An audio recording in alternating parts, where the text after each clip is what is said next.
school counselors, teachers' aides, teachers. So people should be understanding that this is a problem, and from the state legislative point of view, it's something we have to look at. Assemblywoman Galiff alluded to there was additional building aid money that was put into the assault weapons bill that was passed earlier in the year, but that's not going everywhere, and that certainly is not adequate to meet the needs that school districts that I'm talking to are coming down with estimates, what they've spent now immediately, and then what they have planned in the next year to upgrade all sorts of security. Another piece of that, and this is certainly going on, is the importance of communication, contingency planning between school districts and their local police departments, because ultimately it is the response and backup from the police departments that really is a key component of this. But this is going to be a new cost center, a new cost drain that we're going to have to find a way to fit in, or really understand we have to find new sources of funding to accommodate it properly, because people want their kids and the teachers and the staff, we want everyone to be safe. Yes. Thank you. Next we'll hear from Nia Riley.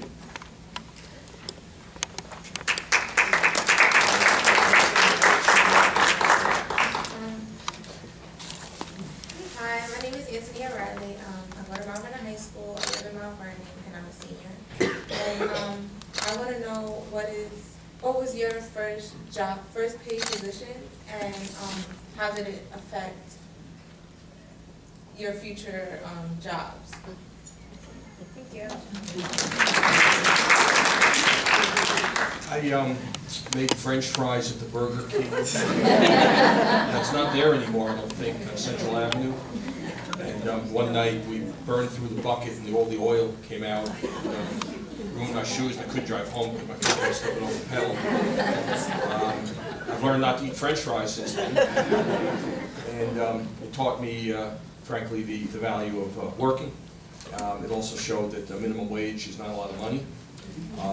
But the work ethic is important for everybody, and gave me a chance to recognize in my case that I didn't want to work at Burger King the rest of my life, and probably should stay in college.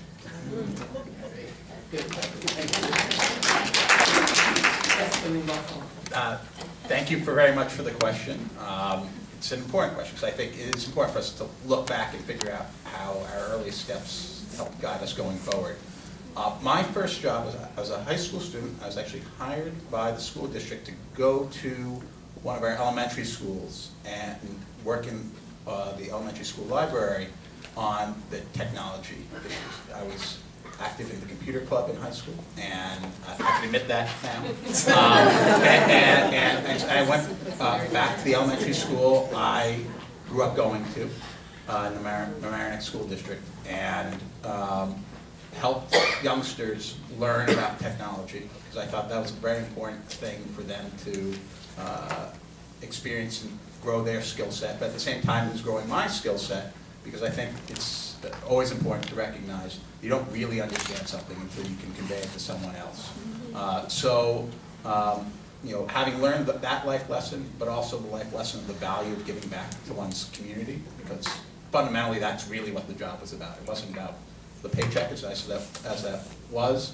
It was about being part of a broader community, and if we can relate that to children today, and certainly one of the reasons I got into public service is trying to make sure that that spirit of community continues here in Westchester County, then I think we'll make a lot of progress going forward. So thank you very much for the question.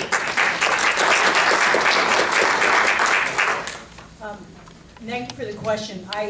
My first paid job was a really terrible job, answering the phone in a local real estate company that was evicting people and dealing with the people as they called. It was a good preparation probably for politics, but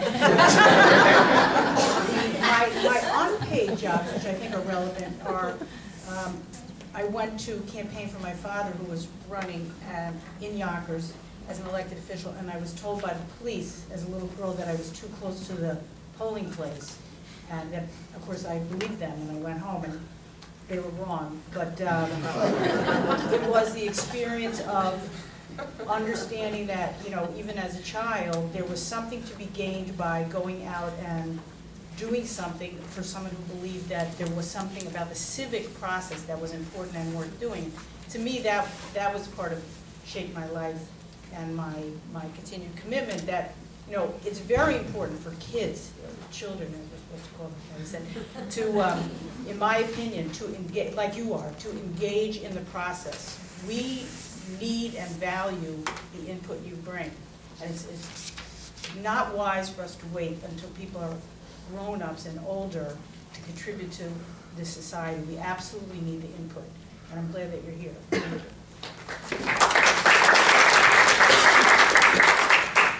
My very first job, I was a paper boy. Some of you may remember what paper boys used to do.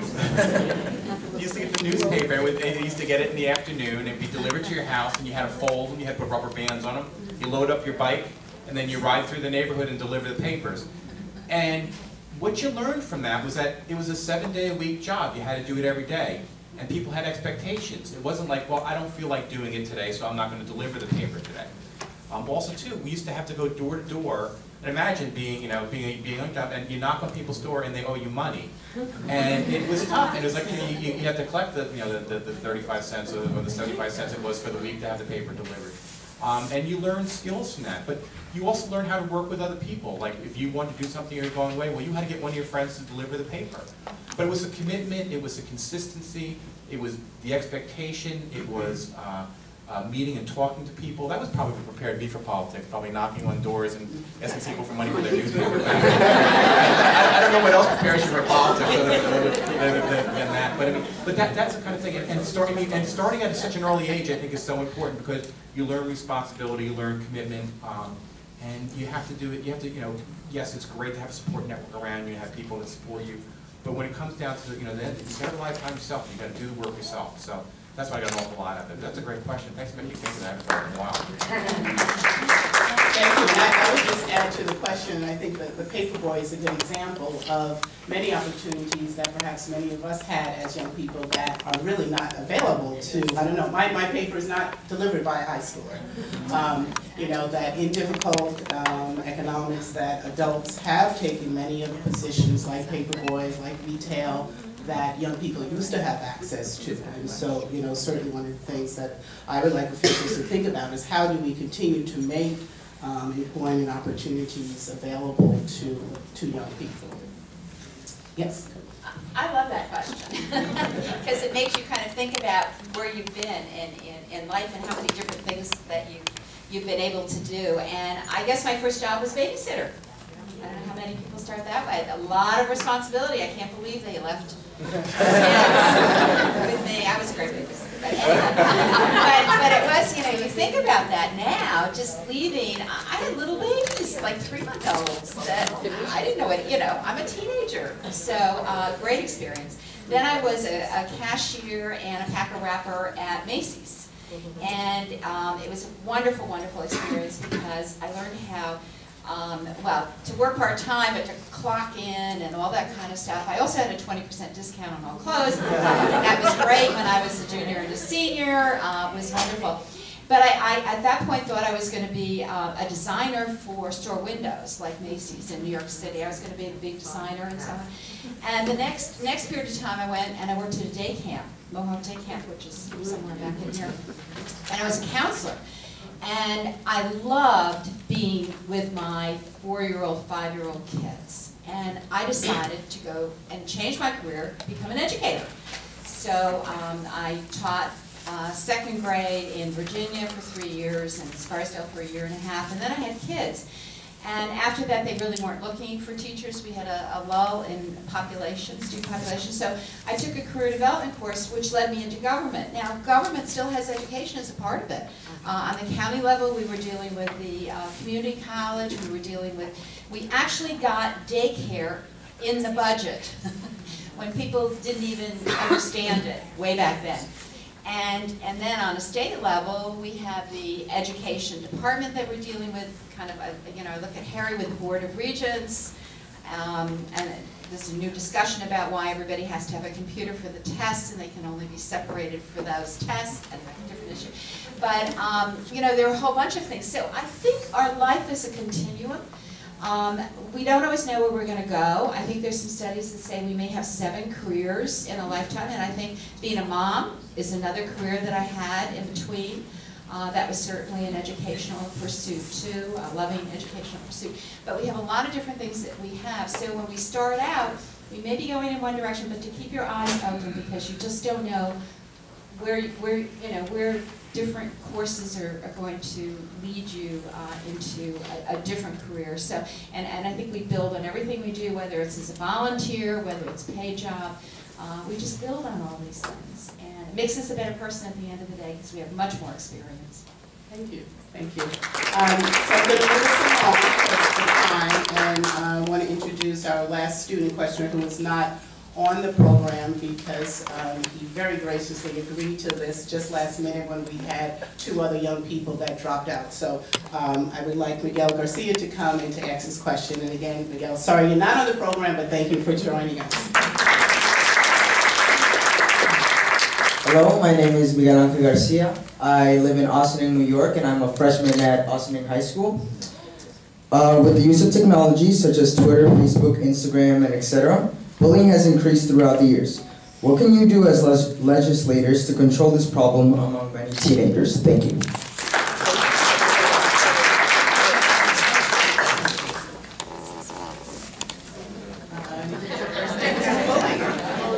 We got some tough questions here today.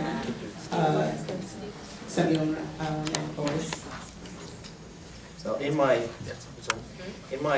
prior life, I worked for Senator Susie Oppenheimer, who was chair and ranking Democrat for many years of the Education Committee. Where's my go? Oh, he's right there.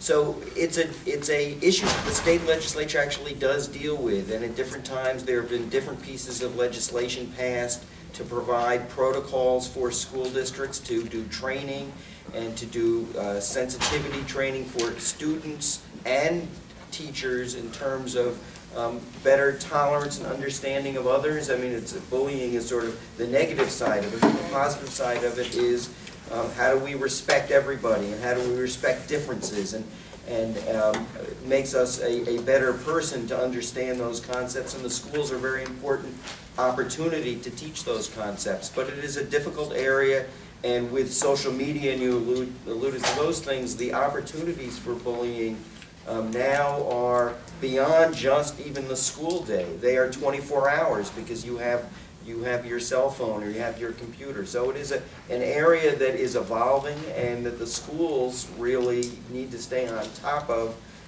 and so do the state legislators as well in terms of guidance, and the Board of Regents, and Harry Phillips is here, the Board of Regents is concerned about this issue as well. So thank you for your question, and nice to have good representation on the panel and in the audience from Ossining. I also want to add to Sandy Galiff, I was a camper at Camp Mohawk. we should compare years. We crossed paths in an earlier life. Okay. I do want to recognize that Assemblywoman Amy Paulin has joined us. Thank you. Any other responders to that question?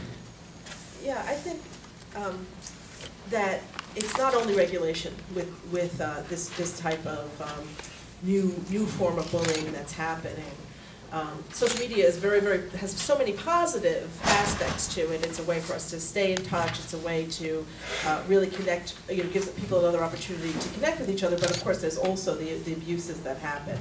So I think it's something that the government does have a role in, and to Assemblyman Otis's point, that to implement protocols and help in the education process, I think, is very important. But I also think it's something that we have to change sort of as a society. We have to really not accept that type of abusive behavior, and we have to say, we're gonna stand up to that and not go along with it. I think the hardest thing, my children are also at Ossining High School, and one of the hardest situations that a student has to deal with is, what do you do when you see or witness, either in school or on social media, bullying? That's a skill we need to give our students. How do they respond to that appropriately? How do they say, we're not going to tolerate this in our community? So I think it's another thing that's a collaborative process that we need to work on. We need to, those of us who are in official capacity need to set some standards, but I also think it's a ground up kind of a thing that we need to educate our young people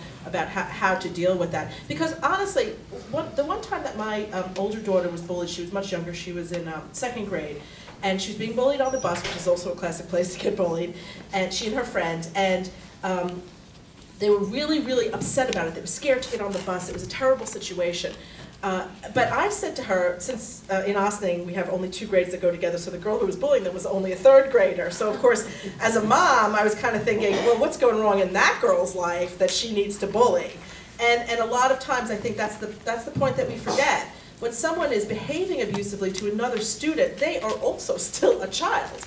And what's going on in their life to make that unacceptable behavior be the way that they deal with their problems. So there's quite a bit to the bullying topic, but I think it's something we need to address on all levels. So I think there's work for you to do too. Thanks. Thank you.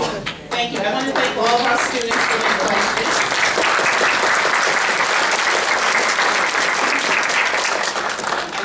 Very timely and relevant, and something for all of us to think about. At this time, we wanted to